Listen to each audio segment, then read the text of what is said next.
Okay, hello everybody. I am back and I have Yaxi Yang with me from Visual Feeder. I just want to put a disclaimer out to everybody. I'm not sitting on my deck in Michigan, which is the backdrop. Yaxi commented on it. I wish I was, but I'm in Old Town. But I thought I'd give you something better to look at than just my bookshelves. But anyways, we're thrilled to have Yaxi with us today. She is a DePaul grad.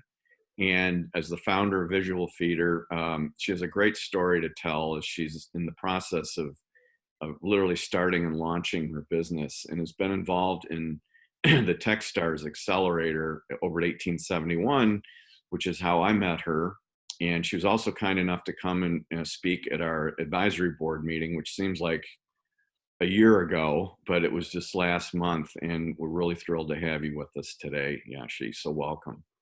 Thank you. Super happy to be here.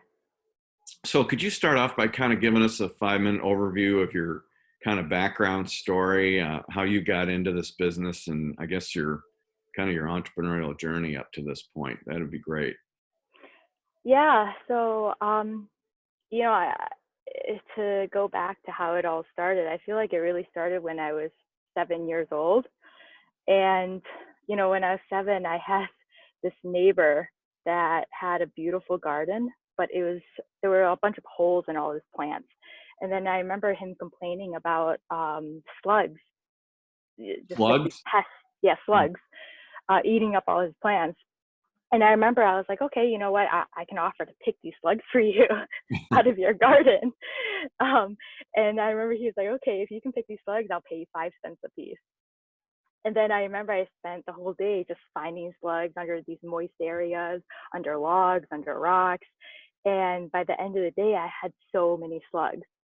And when I, presented the slugs to get my payment, I remember he had this jug of water with vinegar in it, salt and vinegar. And he would take each slug and he would count as he's putting it into this jug. He would say 5, 10, and then he would close the lid and he would shake it all up. And I feel like at that point I was so traumatized by that whole experience. But that was, when I was younger, I would just Did you make a lot of when money at that? I picked a lot. I think I had about like 50 slugs throughout that whole day. Um, but even in elementary school, I remember turning our classroom closet into a snack business. And my parents would take me to Sam's Club, and I'd buy all the things I knew that kids loved eating, like Gushers, foot roll-ups, chips, crackers, and all that stuff. But that eventually got shut down by my principal. And then I remember after that, I started selling it in my desk. And in elementary school, those old school desks, I don't know how they look now, but they were like storage units that opened up and you'd have all that space. Um, and then, in high school, I started a company selling educational shower curtains. So we would print learning material onto the shower curtains Oh to my help goodness. students learn. And the first product was SAT vocab. So, it started when, my parents would buy me all these thick SAT study guidebooks. And I remember I would want to rip these pages out and laminate them and bring them in the shower with me. But then I was like, okay, where am I going to go get it laminated? So I thought, it would be cool to have that material on shower curtains. So what we did was we printed the top 250 SAT words onto the shower curtain, so that while you can shower, while you're showering, you can learn something. And that led me into starting things in college. I launched a couple apps with friends that I met in school. We launched it on campus. They didn't do too well, but we definitely learned so much from that experience. Had a couple internships. I interned at Groupon. I was one of the first interns there, and got fired from that internship. I don't know. Should we get into that first on that story? Sure, because there are things around failure, lessons learned, and all that Yeah, stuff, right? Yeah, definitely. So this was interesting because this is like my third startup in college. Okay, I tried so many things in college, and this idea was called Plum Swap, and the whole idea was coupon sharing. So people who aren't using coupons, they can share it with people who need them, and then they would get rewarded for it. Um, and I was working on this idea, and then I had the opportunity to intern at Groupon. And I was thinking, okay, this would be a nice experience to learn and connect with people. So while I was there, I think this was like the first month in, I told the manager there, I was like, I have this idea that I kind of want to run by you guys and see, what your thoughts are, because I thought, Groupon would be a great partner to have or even to get some advice from. And then she was like, and I kind of ran through the idea with her, and she was like, you know what, this is really cool. Are you open to meeting with our lawyer and seeing how he could, how we can help? Yeah. So then I was like, oh, wow, this is so exciting. So I remember the following week I met with her and the lawyer, and then I was telling her, she was like, yeah, you want to just explain everything that you're working on, your business, and how far along you are. So I, said everything. I told them everything. And then the next week she was like, oh, I have a meeting with the HR. so Oh, then boy. so then they're like, um, we see that you're working on this idea, and it's kind of they didn't say it's not similar to what they're doing, but there's a conflict of interest because I'm an intern there. So they're Oh, like, because of that, we're gonna have to let you go. And I was like, oh my gosh, it's like, but at the same time, I wasn't. I was like, this is interesting because a company that big can be, they can be. It's like it was interesting at the impact that I made for them to make a decision to let me go in that way. Um, I think it could have been handled differently, but at the same time, that made me want to pursue what I was doing even more. Um, and after that, that whole experience, I was developing that. how And long were you then there at Groupon? I was there for a month and a half. Okay, so not very long. Yeah, not very long, not very long. And this was during the time when they were going public. All right. So this was very early on. Um, but no, that I learned a lot from that as well, and I feel like a lot of people hold keep their ideas to themselves. I don't regret sharing that because I feel like you can learn a lot by sharing your ideas, and you never know who can help you. So I don't mean to tell that story to make people not share their ideas. I think, sometimes if you're holding ideas to yourself, you know, it you can't find the help that you need when you hold it in. Yeah, I want to jump on that comment in just a second. I totally agree with you. We back in February, we have had our Student Innovation Awards, and a lot of Mhm. times it's the first time that students put their ideas on a piece of paper, and they put them on these large posters, and we put them around the walls in the center. And it was the first time the students went public with their idea. And I've had some people hesitate, oh, I don't want to share my idea. And I go, no, you know what? You need to get feedback. You need to get Mhm. positive or negative feedback. You've got to go public with the idea. I mean, yeah, some business ideas might have intellectual property rights or patent. So I'm not saying that you shouldn't look at those things, but Mhm. customer validation is the big thing. You've got to get friends, family, and customers ideally validating your idea as soon Mhm. as possible to keep going. Definitely. I think that was Mhm. probably your early lesson learned on that. Yeah. Yeah. Yep. Completely. And every feedback that you get, they're all just data points. Right. So you have your own vision, but just see those as data points and just take all those things into consideration. So the beginning of your story was the classic serial entrepreneur. In fact, that's a chapter in one of the books that students are going to read. So pay attention to this. Serial entrepreneur meaning she's done it over and over and over again, from the slugs right on through the shower curtains. And can you tell us a little bit now about Visual Feeder? Yep. Yeah. So Visual Feeder, I started this with my brother 2 years ago. We started by, doing event installations. So we would, for example, TEDx, we would create the structure to put on stage, and we used projection mapping technology to light up those structures. So that was the first year of the business. We did installations in existing retail spaces like yoga studios to light up their walls with waterfalls and things like that.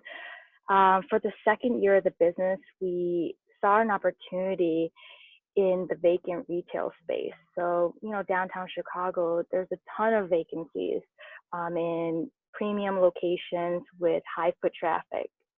And we were thinking, we see the impact and the reaction that we get from people in these events and these indoor spaces. How can we bring that art into the outdoor space? So we saw that, vacant retail windows is a perfect canvas. And that's when we got the idea to allow brands to have this platform to display dynamic content onto these windows to really create a genuine connection with their consumers, as opposed to billboard static ads. Right. I think the classic example you used when you talk to our board is you'd see the typical real estate ad, half the paper's torn off. You can't even really read the phone number. I mean, that's not doing anybody any good, right? Exactly. Yeah, and it's not making the city look any prettier. So, how can we beautify the city while helping these landlords who are losing money every month generate some revenue from these vacant spaces? So the first time I met you, actually, when you told me that, I think I shared this story with you, walking, around Old Town where I live. And now all of a sudden, every retail storefront I see that's got the ugly real estate poster on it, I think of you and your Yeah. business. Because I never really noticed it before, but the minute you Hmm. brought it out, especially as far as, beautifying the city, or at least leveraging that worthless poster in that space. I think you got a great idea. I'm really pulling for you and your brother. Thank you. Thank you, Bruce. So if you had three tips that you've kind of learned, because you've already had quite the journey since you were in grade school, if you had three tips that you could give an aspiring entrepreneur, one of our students that's just starting out maybe on that venture, what would those three things be in your opinion? Um, the the three tips I would give is number one, I would say be resourceful. If you have an idea, don't talk yourself out of it because you don't have the team or the funds or the network. If you are resourceful, you won't have excuses. You'll find ways to make it happen. Second tip, or add on to that, you'll be surprised how creative you are Mm, when you are resourceful. very good. Yeah. Number two, I would say have self-awareness, know what you're good at, and consistently try to develop on those skills. Write down a list of things that you're not good at and find ways to learn about it, or find people who are good at it who can teach you. The power of Google and YouTube is so incredibly powerful.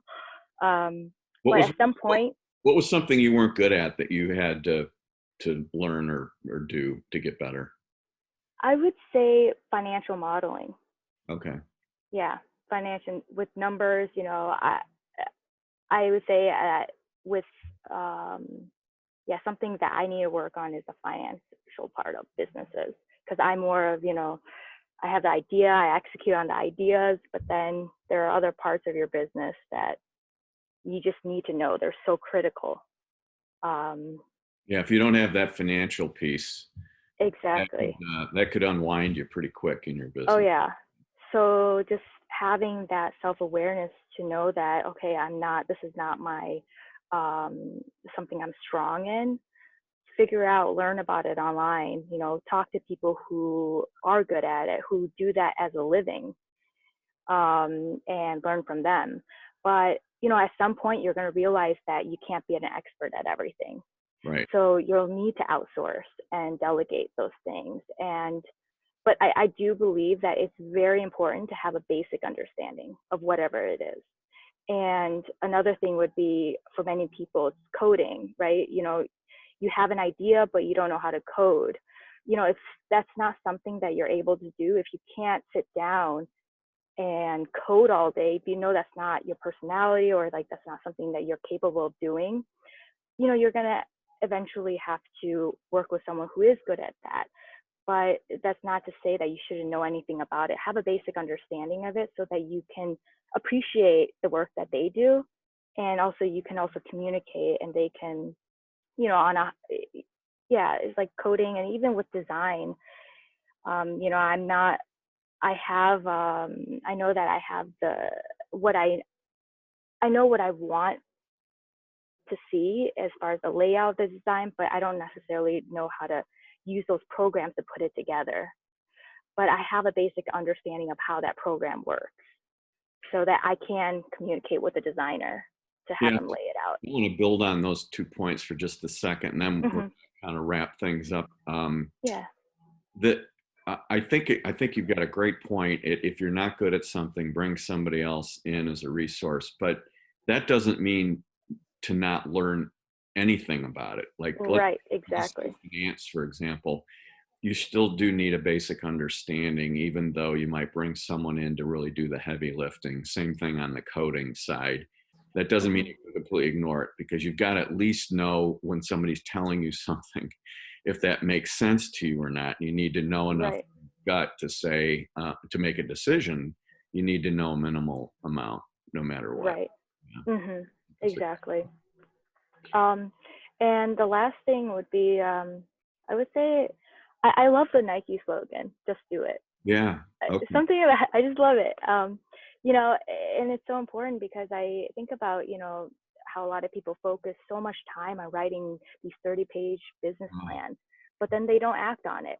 I feel like sometimes people put so much focus on that they kind of feel like, oh, I did something. I'm already, but it's like, you haven't, in these early stages of your business, things change so much, and you have to be open to that. So it's important to plan, but don't get caught up in the planning, because the most important thing is executing.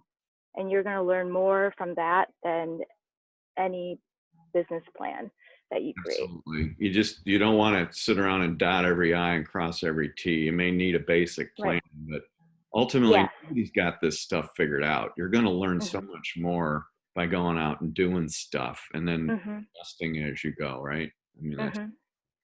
Yeah. So that would be it. Be resourceful, have self-awareness, and just do it. well, I'll tell you That would what, be I my really tip. appreciate your time with us today. You're going to be in front of, your video is going to show to about 78 undergrad students at DePaul. Are there any final thoughts from a DePaul alum that you'd like to share with them today? Yeah, I would definitely say to take advantage of the resources at DePaul, the Coleman Entrepreneurship Center. I mean, you guys have great events. I know that my time in college, when I attended one event, randomly attended one event, it really changed the course of my entrepreneurial career and the network that I built from it. Um, you know, Doors open for those who turn knobs. Go after things. Don't be afraid. Today is the day to start the idea. As soon as you get done watching this video, start that idea. Write down your next steps in making it happen. And I don't mean to, I hope this was helpful. I don't mean to come off as preachy, but every day I'm still learning more about myself, about running a business, practicing focus and prioritizing, developing confidence. All these things are things that I'm still working on, and it's totally a journey. It's just be excited about the process and the ability to continually grow and learn. Can I put one word on you? How Yeah. about passion? for what you're doing. Yeah. Yeah. I mean, you I can mean, that's, just tell. I kind of want to reference that to the students because I tell them that is one of the most important things you have to have as an entrepreneur is passion for what you're doing. And hmm Yashi, I think you're extremely passionate for visual theater. I'm sensing. thank you. Yeah, it is extremely important thing because there's going to be ups and downs. But if you have that, it'll get you through so many things. That's so great. Well, thank you so much for your time today. We really appreciate it. I'm sure the students will really get a lot out of this discussion. Yeah, and feel free to share my information if any of the students, if you guys have questions or need help with anything, I'm here to help and give back. So That'll be great. I'll yeah. put that on. I'll put that together when I post the video on the class. Okay. All right. All right. Sounds great. All right, everyone.